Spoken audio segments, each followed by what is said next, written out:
Salam puji Tuhan, kita kembali lagi di renungan iman untuk membangkitkan kita dalam bertumbuh secara rohani agar kita kuat dan diberkati Tuhan Yesus Kristus. Puji Tuhan, kita berdoa dulu.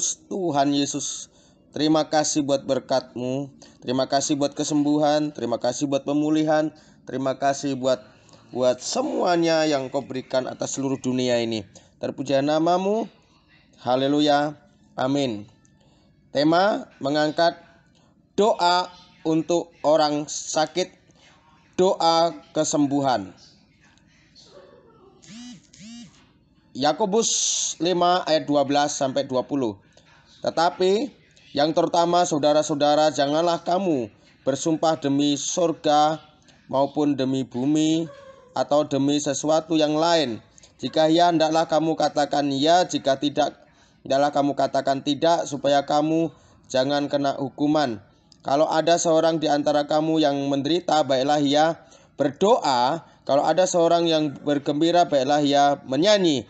Kalau ada seorang di antara kamu yang sakit, baiklah ia memanggil para penatua jemaat, supaya mereka mendoakan dan serta mengoleskan dengan minyak dalam nama Tuhan Yesus. Nah, kita lanjutkan karena keadaan mati lampu, jadi kita tunggu center dulu. Oke. Nah, dan doa yang lahir dari iman akan menyelamatkan orang sakit itu, dan Tuhan akan membangunkan dia, dan jika ia telah berbuat dosa, maka dosanya itu akan diampuni.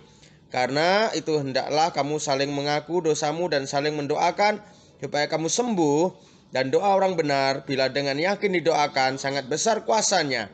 Elia adalah manusia biasa, sama seperti kita, dan ia telah sungguh-sungguh berdoa supaya hujan jangan turun, dan hujan pun tidak turun di bumi selama 3 tahun dan 6 bulan. Lalu ia berdoa pula, dan langit menurunkan hujan, dan bumi pun mengeluarkan buahnya.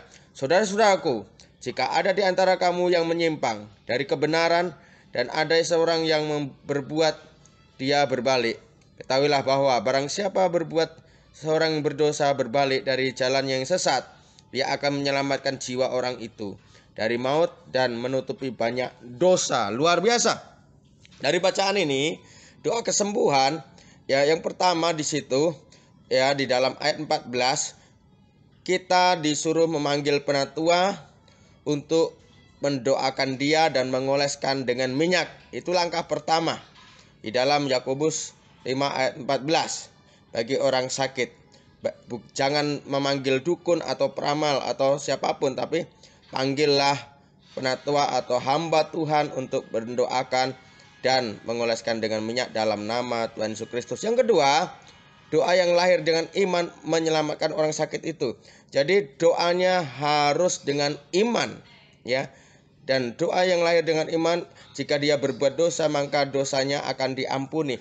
Kalau kita tidak ada iman, ya ragu-ragu bagaimana? Kita harus punya iman kepada Kristus, bahwa Tuhan Yesus Kristus penyembuh, mengampuni dosa-dosa umat manusia. Nah, itu di dalam ayat 15. Nah, yang ketiga, karena itu hendaklah kamu saling mengaku dosamu. Nah, yang kita harus saling mengaku dosa. Yang sakit harus mengaku dosa, ya. Karena apa? Doa supaya kamu sembuh. Dan doa yang benar bila dengan yakin didoakan akan besar kuasanya. Ya, selain dengan iman, ini dengan benar, doanya harus benar, ya. Jadi supaya benar harus mengaku dosa dulu. Ya, itu jalannya. Mengaku dosa, dah itu berdoa di dalam nama Tuhan Yesus Kristus. Nah, ada salah satu tokoh yang namanya Elia, dia manusia biasa, dia sungguh-sungguh berdoa. Nah, ini yang keempat, ya. Jadi harus sungguh-sungguh berdoa di ayat 17 Yakobus 5.